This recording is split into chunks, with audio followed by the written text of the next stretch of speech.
Thank you very much, first of all, for being here today. This is very important for us. We are very happy, and we would like to share with you that the panel has been called Lead to Innovate Challenges and Opportunities, that normally we understand innovation as something that happens only in the classroom. Methods, innovation methods of teaching, incorporation of technology, for example, but also school leaders are constantly called to innovate. And when they implement initiatives that have never been tested before, when they dare to go through obstacles and resistances, when they promote and accompany and improvement processes in their schools. But innovating is not always easy, and in many occasions it requires support to help sustain. And now we would like to explore in this panel having to do with the leaders, the possible proposals, and with the experience of each one of these panelists. First of all, we have Ernesto Silva, Pro-Rector of the University of Desarrollo. He is a master's in public policy in the University of Chicago and also the Madrid University. We also have the participation of Soledad Ortuza, Director of the Innovation Center, CILED, and General she's also from the Universidad, and more masters in public policy in the University of Columbia and the University of Pennsylvania as well. We also have Alejandro Einstein, manager of the corporation ACIMED, an organization that is a administrator of the school in Ñuñoa. He is also a civil engineer, and he has development in other universities. We also have the presence of Álvaro Asfalto, director of the Polytechnical Institute, Daily, one of the establishments, school establishments that is one of the most traditional ones in the city of Curicó, and Comeduc as well. And he is also teacher of philosophy in the University, Metropolitan University. And since 2012, he has been in the Polytechnical Institute Juan Terrier Daily, which he started directing 2 years after, and then he was one of the chosen by CILED due to his experience in mobilizing the community of education in his establishment.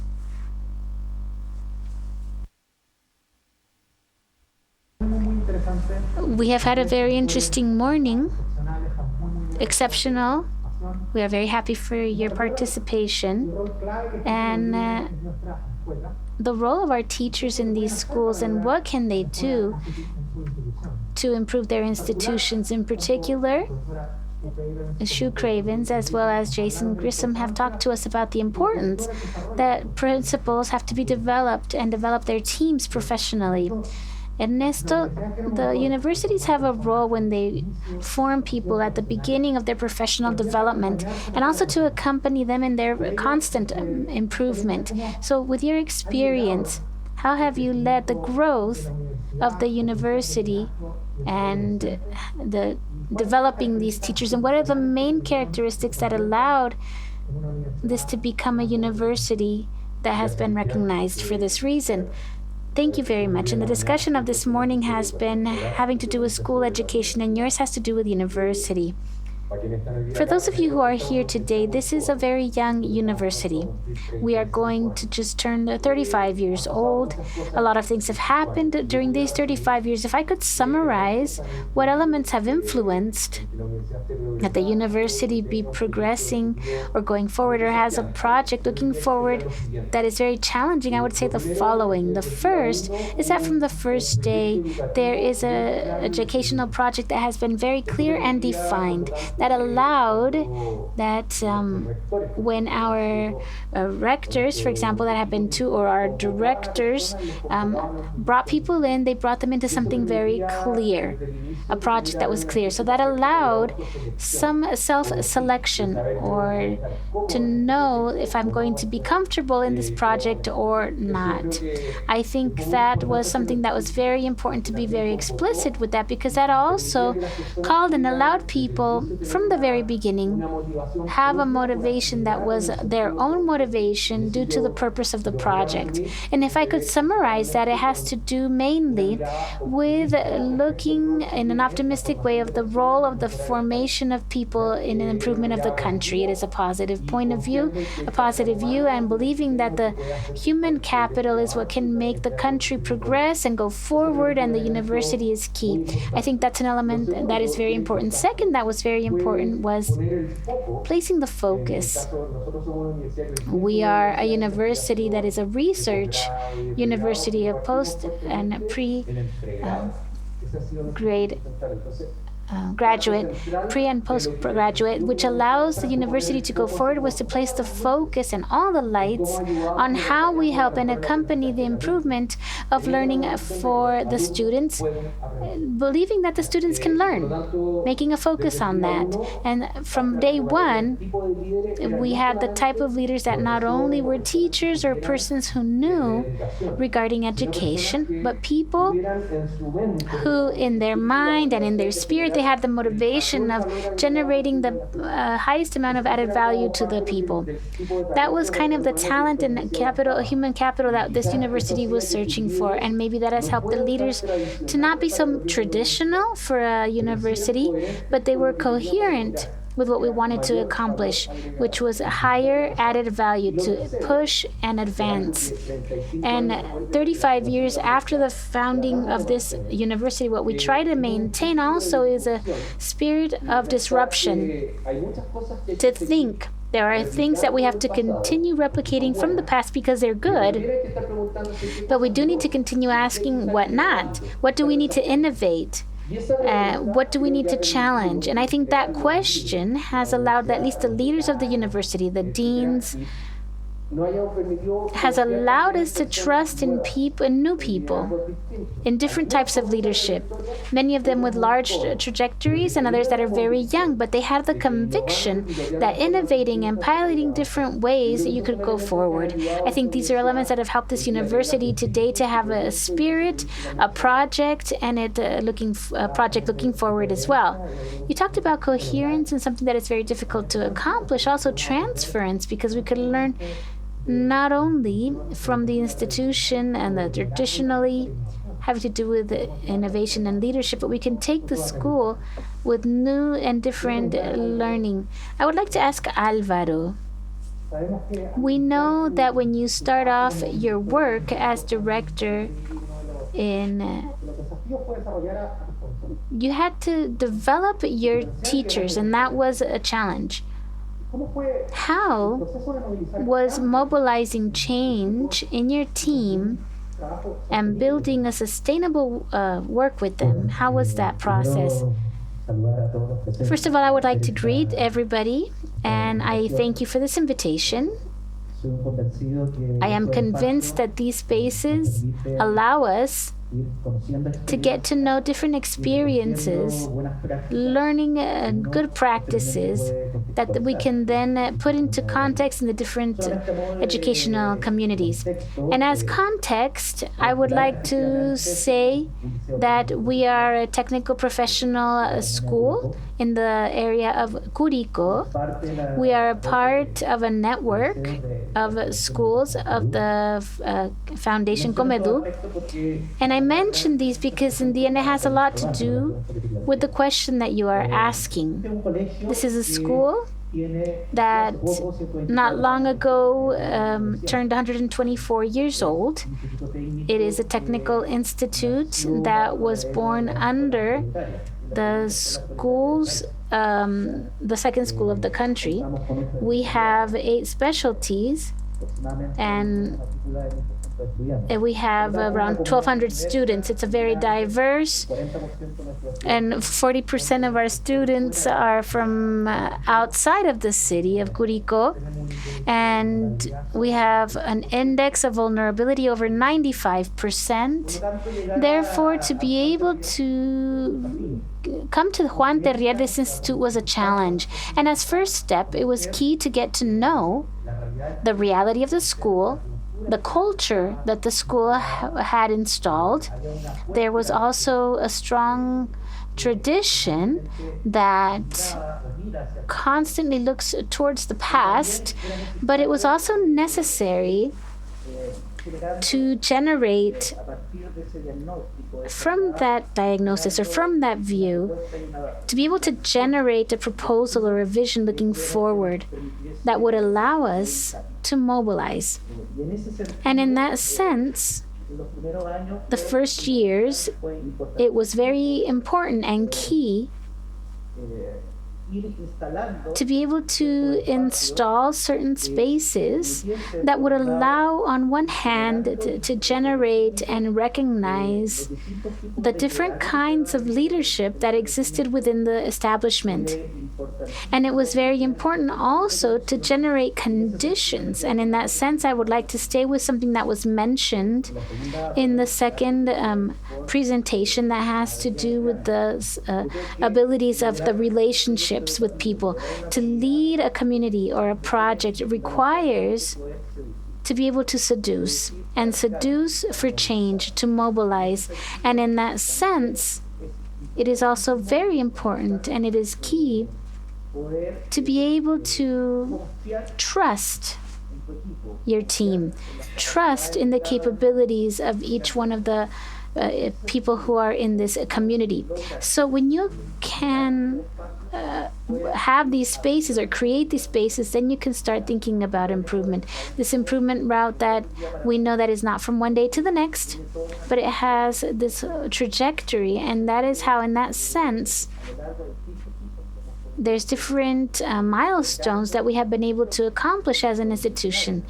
We are a school that has become one of the recognized schools by the government during the pandemic, Bicentenario, and we have the energy and we want to accomplish continuity in the learnings of our students, and we realized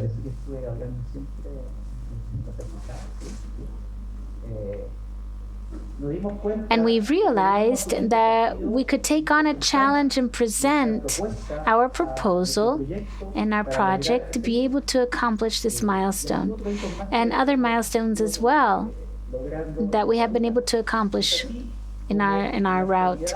And that is how we are now in a process that has a relationship with forming intermediate leaders. We think that it is important within an institution that has so many years of trajectory and in a numerous community to be able to generate leadership, not only inside the different departments or different specialties that we have, but also be able to promote the leadership in the classroom. And in that sense, we are now working on this mainly because we are convinced that school improvement has a relationship with what happens within the classroom, but also within the processes of administration and leadership that are within the community. So that is the process that we are working on now, and it has to do, as I mentioned, with elements that are technical, but also with aspects that are very important, that are adapted, that have to do with adapting. Sounds challenging to establish these goals and to trust as well. Alejandro, from your point of view as an intermediate leader, or from the directors or assistant directors, how can we promote the directors so they can create this type of processes? It was very interesting to hear the presentations from our international guests, and they showed an ideal of the activities of direct principals, but we have many principals from schools, and I imagine that many of them are on their phone trying to put out fires that they may have at their schools, and there's a percentage of teachers that are not, principals that are not here because in the morning or yesterday night they had a problem, so they couldn't come. So the principal is all day trying to put out fires. And if they're doing that, they cannot move forward, they cannot innovate, they cannot pay attention to the important things. So one of the presenters was asked about what they need to stop doing. And well, stop putting out fire. But they need to be put out because otherwise you will have a building on fire. So that is an eternal problem. So we have a role in two areas. First, I think that we need to empower our directors. We need to invite them to this type of events, to support them so they can, for example, to come to places like this, to have time to think about other things, to get together with other people, to have time to read a book, to innovate, because in order to do that you need to be fulfilled by getting together with people, by listening to seminars like this. There are many places where we need to go and find things, but if we are always pressuring the principals and they are not giving their space, well, that's complicated. And the administrator should be the biggest coach. They need to be an available ear to the principal, and they need to help to guide this process and to look for these four focuses that were presented during the presentations, but to truly identify what are the priorities of the day, what are the priorities for the semester and for the year. We need to start working on that. And many times that principal feels alone. So where can I go to talk to? Where can I go to find these answers? So the administrator and the principal, they need to have a very close relationship between them so they can look forward, they can look into the future, to question themselves about what they're doing, but not when it comes to a challenge, but they need to understand what they need to do today, this week, this month, this semester, because otherwise we are going to be caught in that building on fire. So yeah, we need to call the fire department. So you were talking about the priorities. And having time, it's so important so we can just think better and to take a step back, to look these things, and then to move forward. Soledad, in CILED, one of the challenges, of course, is to support administrators, school leaders, and principals, but also is about knowing their practices. And what are the strategies that you have observed that they use in order to construct these innovation processes? How can they overcome challenges and obstacles that they may face? Well, thank you, Christian. And I think that we've had a very productive morning where we have amazing international guests that have shared their concrete experience about the things that we need to promote, or what are the practices that we need to encourage so we can have the impact that we want to have. And from the experience that we've had in our center, one of those is that by raising good practices and leadership, we have visited schools throughout the country with a very rigorous methodology about the strategies that these effective principals are actually using. So we ask the same questions that the speakers already asked, and something that was mentioned is about a strong belief that all students, regardless of their context, their situation, can learn, and they must learn. And this is very important because it's a sense of responsibility from many of the principals and director staff. We have a role to play, and we must play it. And that role that we need to play has a tremendous impact. It's very important. We need to have a sense of urgency, and in many ways this gives sense to a role because the one that you have has a great impact. And we were talking here with some principals that were saying, okay, but this is something that we do. I have been doing that for a long time. This is obvious to me, it's evident. And that happens with the academia. So you say that you have been doing things, and that is correct. But what's the important thing about what we have discussed during this morning? We have a lot of evidence that those practices have a very important impact, and that robust evidence is so robust, as Jason Grissom mentioned, that this is 3 months of learning, and that is so much.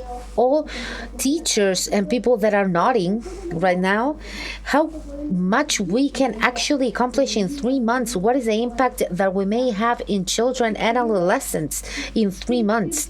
So what is going to be relevant for us when we raise these good practices? We're talking about a school culture that knows that it's so important what principals do, and that has a sense of accountability and responsibility and urgency when it comes to fulfilling that role. And this has several implications, that it's really important. We are not going to allow the children to not go to school. We are going to provide conditions for the teachers to work efficiently and better. So many of these good practices that we have raised, we saw each one of the evidence that has been presented today, a focus, a support, a limitless support, so they can continue working on what they do. And I was thinking about the question, what are the things that we need to stop doing? Maybe we can avoid all this administrative work. We need to provide the principals the space so they can focus on learning new things, and to provide that space for teachers as well, so they may have the impact that we know teachers can have in their classrooms. So we raised these good practices. We saw how principals used and crossed evidence and data to monitor learning of students. They were providing feedback to their teachers. They said, look, this group of students is not really learning, or this group of students are learning more. So what are we going to do in regards? This was during the pandemic, but a school that was taking care of the monitoring of those students that were not actually going into Zoom. So talking about why is this happening? Do you have the conditions to do that? So all these practices and everything that we have talked about during the morning is translated into concrete practices that the majority of you are already working on your educational establishment and from the university and from the academy as well. What we have learned is that even though many of you are charismatic people, but you are not called upon being martyrs. These are things that we can learn, we can perfect. Everyone can learn. All of us can be better. So that faith in education and in the teaching and learning processes for leaders, that's the same. We can be better leaders. All of us can be better leaders. And that is the invitation and the commitments that we have. And the other things that I would like to mention is what Professor mentions. There are many different contexts, and some of them are very difficult, and these practices could not apply to that. But the research about the contribution that academy can provide to this practice is that everything that you do, all those practices for leadership, are equal in every place of the world. If that is super relevant. We learned that during the pandemic. So those principles that were allowed to have that impact, it was the same. People provided data, they supported their teachers, they created a high expectation educational culture, and that was in different contexts. And of course, in some contexts, we are going to adapt, and they are going to be different, but the practice in itself and the experience is the same. So this is why we are learning to be better leaders, and that is a very positive news. As I said, this is something that we are able to accomplish. Very interesting to highlight that we have good news. We are full of good practices in your schools, and if we open a space to share your experiences, this will never end. So those are very good news and they need to be shared. The first presentation of the morning from Dr. Goldring, she talked about the articulation of different processes for the pipelines during the trajectory based on the characteristics of establishment. So this initiative, of course, allows us to think about the innovation processes that are wider and also to establish challenges in different levels. Soledad, I would like to ask you, how do you think that we can focus the training of our school leaders in order to align that with the needs of the system? Well, in line with what I said before, what Professor Goldring presented is that we, as a country, we are focused on the discussion of a principal trajectory. So we have implemented that for a few years already. And here we have similar challenges. We need to attract talent, but also we need to attract talent to the teaching practice. Those same teachers are going to be our school leaders. So how can we attract them so they can undertake these roles of leadership? And those characteristics that Ellen showed in the pipeline that she described, based on the characteristics that a trajectory should have, so we can have good leaders and to take them to leadership positions in our communities at school. There are many things that we can learn at the system level. We have good systems for monitoring. We have taken part in the development of standards for leadership, but we are yet to connect each one of these components so we can have a system, a comprehensive system that ultimately will provide the necessary incentives so we can have good leaders and those who want to undertake these leadership roles. So I think that we need to articulate better the initiatives that we have and to focus on things that are very real. What are those standards? What are the practices for leadership? How can we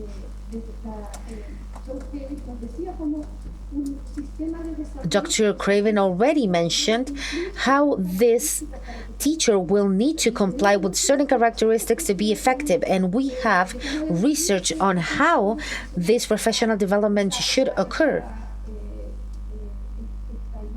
We have this image on how teachers are prepared or trained for the classroom, and that is correct.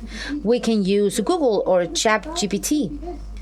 So these have diverse results, and how from the school leadership we know that we are going to have practices of what good leaders and principals do so they can help their teachers to prepare better classes, to help in their learning and teaching practices that will articulate good systems for professional development that are centered specifically in those skills and practices and knowledge of those teachers that are necessary in those communities so learnings could actually happen. So in that sense, we have once again, in a more comprehensive system, many of the things that we need to learn so we can attract good principals and people to good leadership roles and to have the impact that we know they can have in those positions. Well, so let's see within our schools. Alvaro, so from your experience, what are the training supports that you consider are key in order to become a principal, and what are the skills that you consider to be mandatory for a teacher that is starting in their practices, or what are the things that they consider to undertake this role? So in the previous question, we were talking about the Comeduc Foundation, and I think that being part of that foundation and a network or technical and professional schools, there is a knowledge that allows us to create a path and a journey that in some way will provide elements and tools that can allow us to the different collaborators to had a professional career. So I started as a philosophy professor, and from 2014 that I was given this trust and responsibility of leading a community. Well, I think that training support, regardless of a new principal or someone that has already a path that has been walked, there are certain elements that I believe are really, really important. On one side, beyond what was presented in the first presentation when it comes to educational policy, beyond that, I think it's fundamental the processes of induction for new directors, where they can not only receive elements that are technical from educational practices, the syllabus, but also to have an induction that would allow them to know or develop some skills and competences that go in line with adapting. And I think it's fundamental and very important mentorship as a training support. As mentioned before, there are some practices, leadership practices at a national level that are very interesting and should be known. There are some spaces for learning that allow collecting elements that could be very useful at the moment of development leadership. And to mention as well the complexity of time. And indeed, in the extent that we are able to develop intermediate leadership within our communities, maybe we can overcome not the responsibility that you have as a principal or leader, but to manage better the elements of management that sometimes take the focus out of things. So I think it's very important to have support from what could be a mentorship. Another element that I think is fundamental is to create spaces where principals, young principals or new ones, can share their practices and to learn about other practices as well. And in that sense, and so sorry for being so close to my own opinion and experience, I think that there is an element that we need to look what others are doing. What are those practices that different communities are developing and where they have been successful in generating an impact on the results of learning of their students? And in that sense, I think that is a fundamental as a training support to be part of those learning networks, places where you can exchange those experiences. And in that sense, I think that today my professional development is within a space that allows me to generate those moments, those spaces for learning.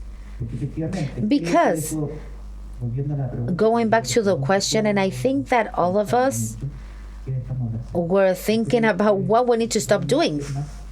And I think that going beyond of what we need to stop doing, because that's such a difficult question, is to stop doing those things that I realize are not having an impact on what we need to create or to develop within our students.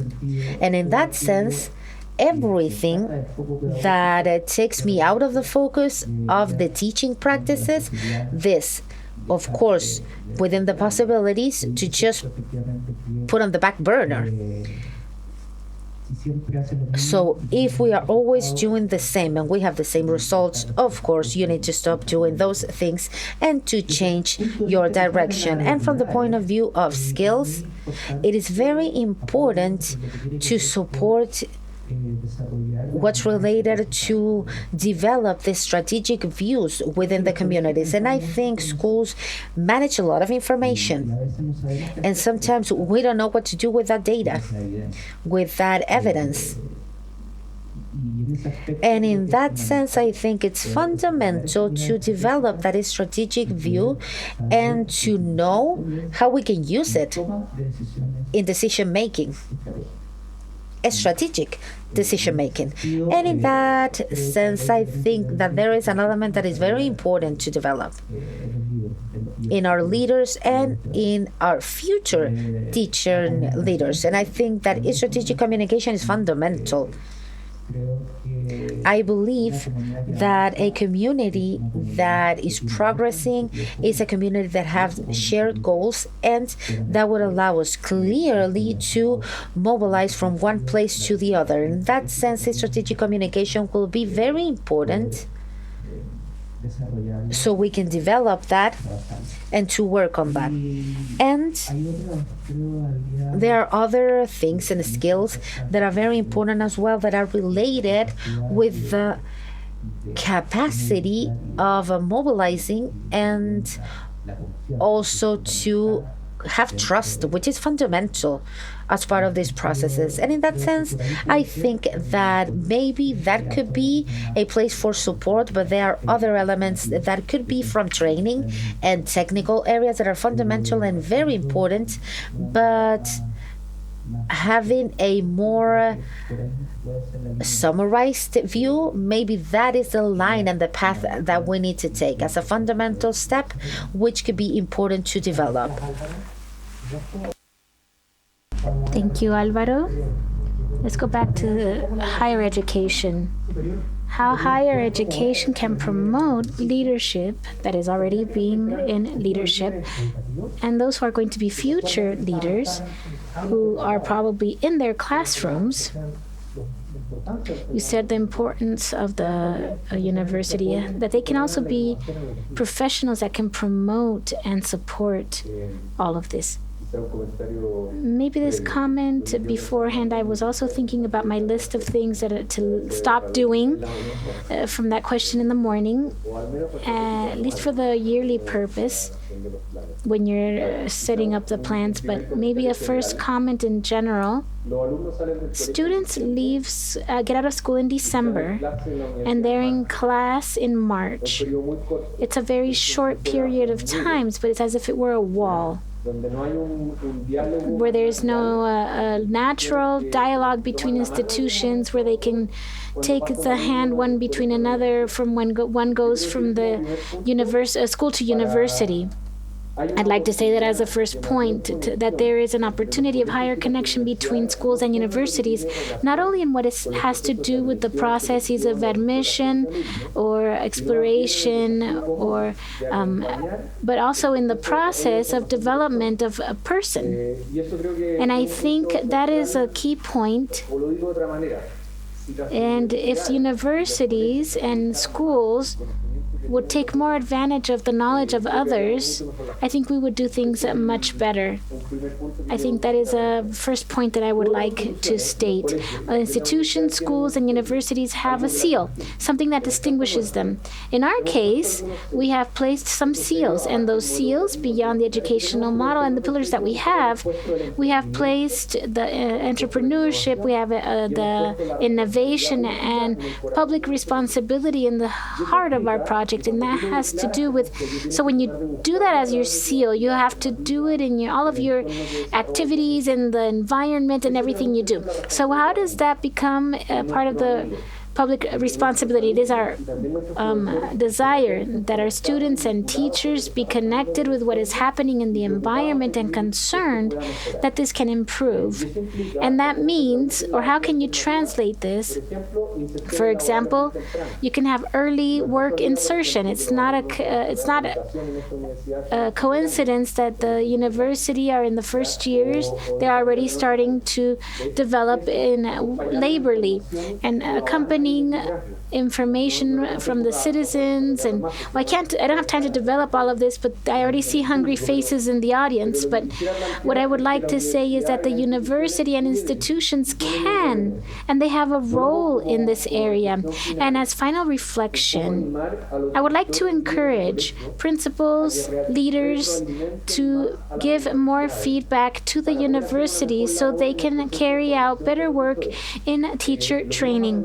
What we have learned in university, something that is maybe a little bit obvious, is that good teachers that are in schools, they are formed through teachers in their schools. So the knowledge, we can give a framework, we can give an environment, we can give motivation, we can give tools, knowledge.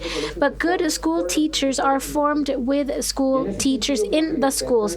So I think thinking about Chile and the opportunity to be able to have better teacher training or development is going to start with a better articulation over time between schools and universities. Not necessarily the role that the Ministry of Education has or the legislation having to do with this, and which we hope is better as we keep going, but as we go forward, we need this connection between universities and schools. Lastly, Alejandro, the school administrators also have a challenge. They have to see local needs, the demands of the community. They have to be capable of finding directors that can lead their project successfully. So how can they anticipate and detect possible future leadership, and how can they promote it? I think that question is key, because generally it takes us by surprise. Normally, the presentations were very good when they spoke about preparing these pipelines and generating. And I think we don't do that enough. Except in a few exceptions, there are institutions that are looking between the different professors and detecting that talent. Sometimes we're afraid to detect talent, and if I detect it and it's good, what do I do with it? I think that we have to. There are two things. One,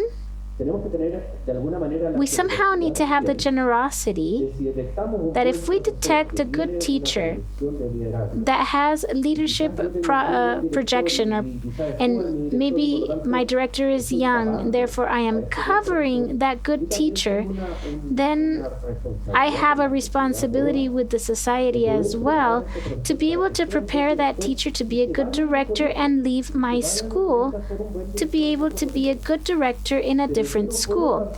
But I cannot be watching over my school and say this is a good teacher, I know he has capabilities as a director, but I have a good director, so I'm going to cover them up and not let them be developed. I think that we need to have the generosity, and this world is very small. So in the end, long term, I'm going to see consequences of this. But we do need to understand that people need to be developed. And therefore, there is also work of a school administrators to be able to enter into a little bit more into the schools and not only stay with a meeting or a report of the school director, but also to be able to enter and get to know the school better and see what activities and what things are helping teachers stand out. We all know that there's a teacher that stands out, that is capable of setting up a project and capable of signing up for different projects or foundations, or that they're signing up to go study in a different country. We have people that do have leadership, and we have to detect that, promote that, give them the tools so that that can work, and at the same time, identify those who are not doing a good job, because sometimes we have a team and we are afraid to break some eggs to be able to make an omelet, so to say. So we have to have that long-term view. Maybe this person has already reached their cycle here. We need to allow them to be able to be developed. And sometimes it's hard for us to be able to make those hard decisions, to see then how then who can change this? If we realize that we're doing the same thing and we're not having good results, then how can we change to have better results? And sometimes that also means changing people. So we need to create that a chimney, so to say, that pushes everything through. And I would like to thank Alejandra. I would like to thank all the panelists.